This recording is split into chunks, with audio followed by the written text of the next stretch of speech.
Hey there, ever feel like life's just a bit too noisy, too fast, or maybe even a little overwhelming? You're definitely not alone. But what if I told you there are some simple, timeless teachings rooted in Buddhist wisdom that can help you find a peaceful place right in the middle of the chaos? No complicated jargon, no mystical mumbo-jumbo, just practical ideas you can start using today to calm your mind, ease your stress, and live a little lighter.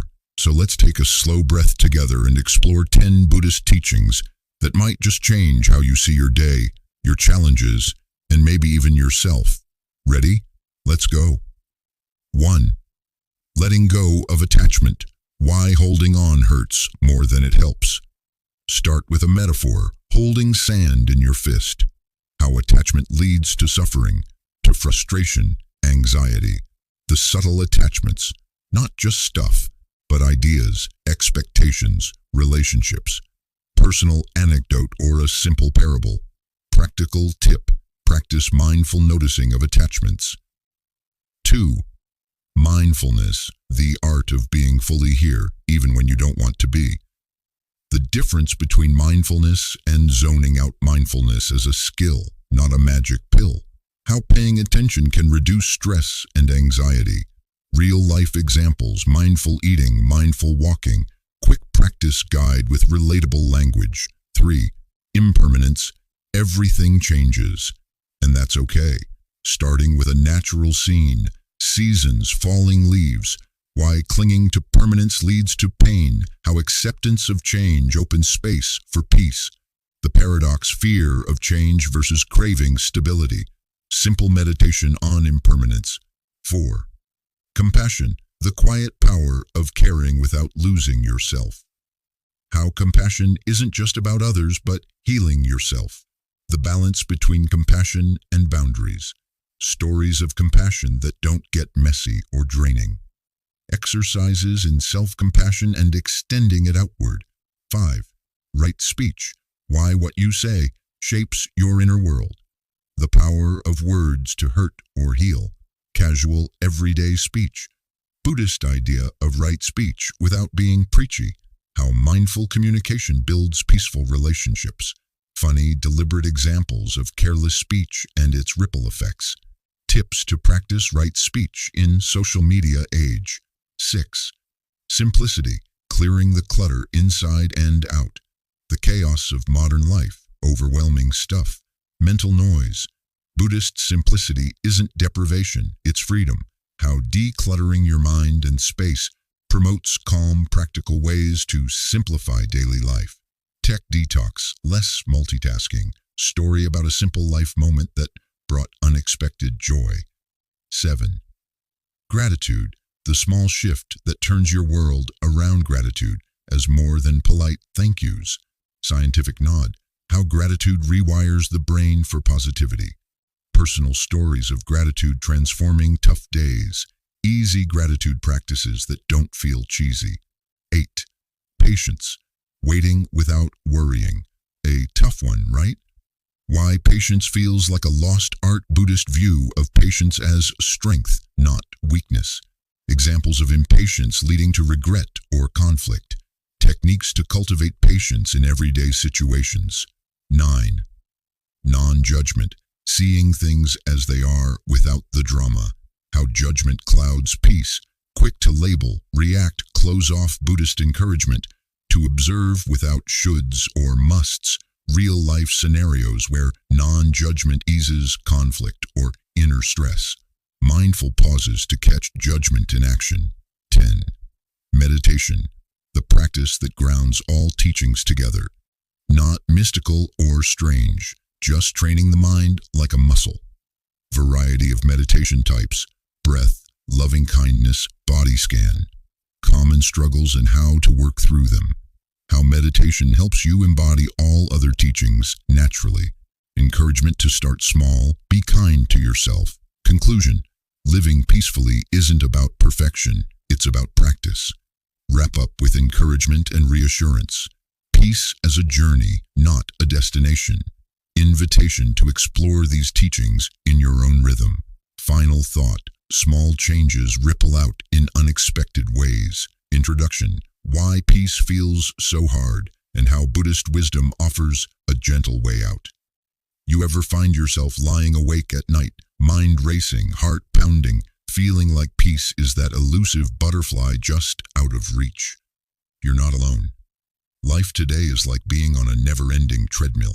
Emails, deadlines, social noise, personal dramas. It's a storm that never really stops. Peace feels like a luxury we just can't afford, or worse, something that's supposed to happen later when things settle down. But here's the thing.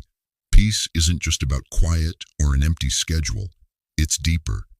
It's that calm center you can tap into even when the world is buzzing around you. And believe it or not, you don't need to retreat to a mountaintop monastery or chant mantras all day to find it. Buddhist teachings, many hundreds of years old, offer surprisingly practical and down-to-earth ways to cultivate that peaceful center right here, right now. These aren't spiritual mumbo-jumbo. They're ways of seeing, feeling, and responding that quietly shift your whole experience of life. And honestly, Buddhism isn't about joining a religion if that's not your thing. It's more like borrowing a few timeless tools from a wise friend who's walked a tough path and found some relief. Over the next chapters, we'll walk through 10 Buddhist teachings that can gently guide you toward a more peaceful life. Teachings about letting go, being present, caring deeply without burning out, and more. No need to be perfect or know all the details. Just an open heart and a curious mind will do. So, are you ready to see how some old wisdom might just fit your modern hustle? Let's start with the first one. Letting go. 1. Letting go of attachment. Why holding on hurts more than it helps. Imagine you're holding a fistful of sand. You squeeze tight, trying not to let any slip through your fingers. But no matter how hard you try, the grains keep slipping away, until finally your hand is empty. That's what attachment feels like in life. The tighter you grip, the more you suffer. Attachment isn't just about stuff, like your phone or that favorite sweater you can't bear to lose. It's also about the ideas and expectations you cling to. If only my job was different. I need this relationship to be perfect. I must always be in control. These invisible attachments quietly build stress and disappointment. Here's a little story. There was a man who collected beautiful birds. One day he caught a rare, dazzling bird and kept it in a cage. He fed it, cared for it, but the bird's songs grew faint. Why? Because the bird wasn't meant to be caged. It was meant to fly free. We're like that bird sometimes, holding on so tight to what we think we need or want, we forget the joy of simply being. Buddhist teaching invites us to notice our attachments without judgment and practice letting go bit by bit. Try this. Next time you feel frustrated or anxious, ask yourself, what am I holding on to right now? Just noticing that can start to loosen the grip. 2. Mindfulness, the art of being fully here, even when you don't want to be. Okay, so mindfulness is a term you've probably heard a million times. But what is it really? Is it just sitting cross-legged, eyes closed, chanting Om? Not quite. Mindfulness is simply paying attention to what's happening in this exact moment without running away or zoning out. It's noticing the taste of your coffee, the feel of your breath, or the sound of traffic without the usual mental commentary. Here's the thing. Mindfulness isn't some magic bullet that fixes everything instantly. It's a skill, like learning to ride a bike. At first, it's awkward and your mind races off like a wild horse. But with practice, you start to steer it more smoothly. Why bother? Because when your mind is stuck in what if or should have, you miss out on life's little moments and feed anxiety. I'm not just talking about meditation here. You can practice mindfulness anytime, while washing dishes, walking the dog, or even sitting in traffic. It's about bringing your focus back to right now, again and again. If you want a simple practice, try this. For 1 minute, just notice your breath. No need to change it or control it. Just be with it. It's surprisingly grounding. 3. Impermanence. Everything changes, and that's okay. You know that feeling when you find the perfect spot on the couch, settle in, and then, bam, someone asks you to move or the phone rings. It's annoying, right? That's a tiny glimpse of impermanence at work. Nothing stays exactly the same for long, no matter how much we wish it would. Buddhism teaches impermanence, or anicca in Pali, as one of life's fundamental truths. Everything is in constant flux. Our moods, relationships, the weather, the Wi-Fi signal. When we cling to the idea that things should stay the same, we set ourselves up for pain. Think about the seasons. Winter melts into spring, then summer blazes in, and fall drops its leaves. If a tree freaked out every time it lost a leaf, it wouldn't survive. That's nature's way of showing us. Change isn't the enemy. Here's a paradox worth chewing on. Sometimes we resist change because we're afraid of losing control. But that resistance often causes more suffering than the change itself. Letting go means learning to flow with life's rhythm, not fighting it. You might wonder, but what if I lose something precious? The truth is, loss is part of the package, but so is new growth. Acceptance of impermanence isn't about giving up. It's about making space for new possibilities. Try this little exercise next time life shifts beneath your feet. Pause, take a breath, and remind yourself, this too shall pass. It might sound like a cliche, but it's one of those cliches grounded in deep wisdom. 4. Compassion, the quiet power of caring without losing yourself. If you're anything like me, the word compassion might bring up images of hugging strangers or volunteering endlessly. Noble, sure, but maybe exhausting or overwhelming. Here's the thing, compassion isn't about burning yourself out trying to fix everyone else's problems. It's about caring deeply and maintaining your own well-being. Buddhist teachings call this karuna, a kindness that doesn't come at your expense. Imagine your compassion like a well. If you draw from it without refilling, you run dry. But when you practice self-compassion, being gentle with yourself, when you mess up or feel overwhelmed, you keep that well full. There's a story about a monk who, when asked how to show compassion, said, "Start by being kind to yourself." Because if you're always beating yourself up, it's tough to offer genuine kindness to others. And compassion doesn't have to be dramatic. Sometimes it's as simple as listening without interrupting, or forgiving someone, including yourself, for being imperfect. Here's a little practice to try. Next time you notice negative self-talk creeping in, "I'm not good enough, I messed up again." Pause and say to yourself, "May I be kind to myself." It sounds simple, but it can change how you relate to yourself. 5. Right speech. Why what you say shapes your inner world words. They're funny little creatures, aren't they? One minute they can lift us up. The next, they can tear us down like a wrecking ball. Buddhism puts a lot of emphasis on right speech, basically choosing words that bring peace rather than chaos. This doesn't mean you have to speak like a saint or never have an honest disagreement. It's about awareness, noticing when your words build bridges or burn them. Think about social media. How easy is it to shoot off a quick, angry reply or spread gossip without much thought? Right speech calls us to slow down, reflect, and maybe catch that urge to say something hurtful before it slips out. One of my favorite examples is the idea of speaking at the right time. Ever had someone interrupt your story or drop a harsh comment when you least expected it? It's jarring, right? Right speech also includes timing and tone. Here's a quick test. Before you say something, ask yourself, is it true? Is it necessary? Is it kind? It might feel like a filter at first, but over time, it becomes a natural habit that soothes your inner world. 6. Simplicity, clearing the clutter. Inside and out, raise your hand if you've ever felt overwhelmed by, well, just stuff. Whether it's a messy inbox, a cluttered closet, or a mind buzzing with a million to-dos, simplicity can feel like a faraway dream. Buddhist simplicity isn't about giving up everything or living in a cave. It's about choosing what truly matters and letting go of the excess that weighs us down. Picture your mind like a desk. When it's covered in papers, coffee cups, and random gadgets, it's hard to focus. But clear the clutter, and suddenly there's room to think, create, breathe. This applies not only to physical things, but also mental clutter. Endless scrolling, multitasking, rushing around trying to do it all.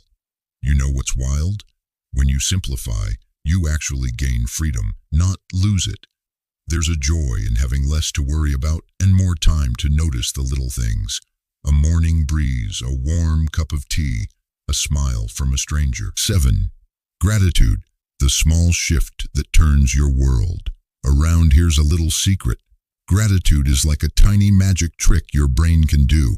You might think it's just saying thanks when someone holds the door, but it's way more powerful than polite manners. Science backs this up. Regularly noticing what you're thankful for actually rewires your brain to focus on the positive. Suddenly, small things you used to overlook start to shine.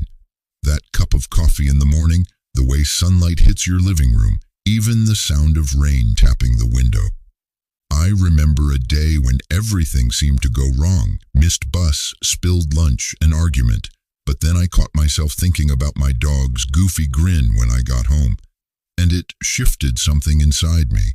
Not magically, but enough to stop the downward spiral.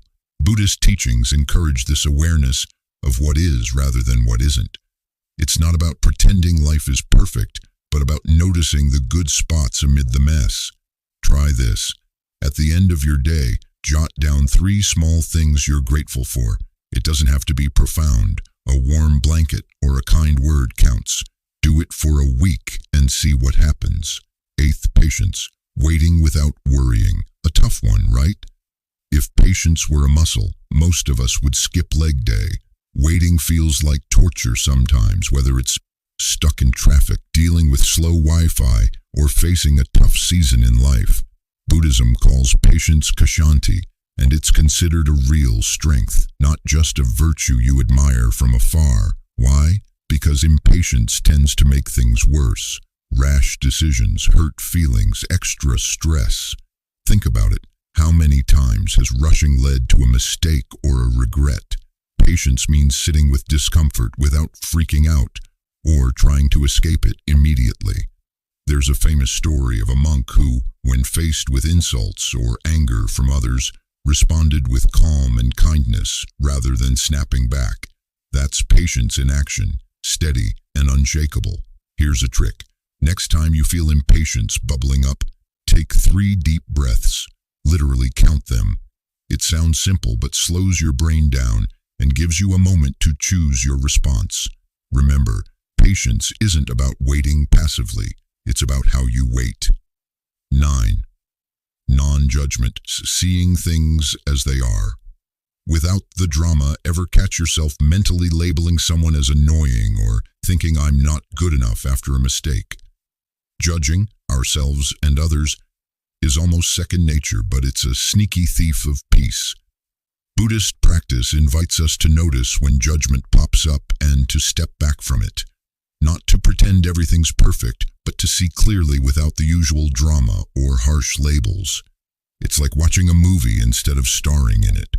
Observing your thoughts and feelings without immediately reacting. Non-judgment helps cool down the emotional roller coaster. Instead of spiraling into "I always mess up," you might notice, "That was a mistake and it's okay." This doesn't mean complacency or ignoring problems. It's about creating mental space to respond wisely rather than getting stuck in negative loops. Try this. When you notice a judgmental thought, silently say, there you are, and then let it float by like a cloud in the sky. 10th, meditation, the practice that grounds all teachings together. If you've made it this far, you might be wondering, okay, all these ideas sound great, but how do I actually live them? Enter meditation, a simple but profound practice that ties all these teachings together. It's like exercise for the mind, training focus, compassion, patience, and more. And no, meditation isn't just sitting cross-legged chanting Om, unless you want it to be. It comes in many flavors, focusing on the breath, repeating a phrase of kindness, or just watching your thoughts drift by without judgment. It's normal for your mind to wander. Mine does every time. And that's part of the practice. When you gently bring your attention back, you're strengthening your inner peace muscle. Apps like Insight Timer or Headspace can be handy buddies, especially if you're new. Start small. 5 minutes a day is enough to notice a difference. Meditation helps you experience the other teachings. It's not just theory anymore. It becomes something you feel in your bones. Wrapping it up. Living peacefully isn't about perfection. It's about practice. So what's the takeaway here? Peace isn't some far-off prize or perfect state you have to earn. It's more like a garden you tend, with patience, kindness, and attention. Buddhist teachings give us a map, sure, but the journey is personal. Some days you'll hold on tight to old habits. Others you'll float effortlessly. That's okay. Being peaceful doesn't mean being perfect. It means practicing. It means coming back again and again with a curious heart and a willing spirit. You might not see huge changes overnight, but these small shifts ripple outward in your mood, your relationships, your ability to handle life's curveballs. So here's my invitation. Take what resonates, leave the rest, and explore these teachings your way. Because honestly, peace isn't just a nice idea, it's something you deserve. Thanks so much for spending this time with me, exploring these 10 Buddhist teachings for a peaceful life. If any of this spoke to you or gave you a little pause to reflect, I'd love to hear your thoughts. Drop a comment below. What teaching resonated most with you? And hey, if you want more conversations like this, thoughtful, real, and grounded, make sure to hit that like button, subscribe, and ring the bell so you don't miss what's coming next. Peace isn't just some distant goal, it's a path we walk step by step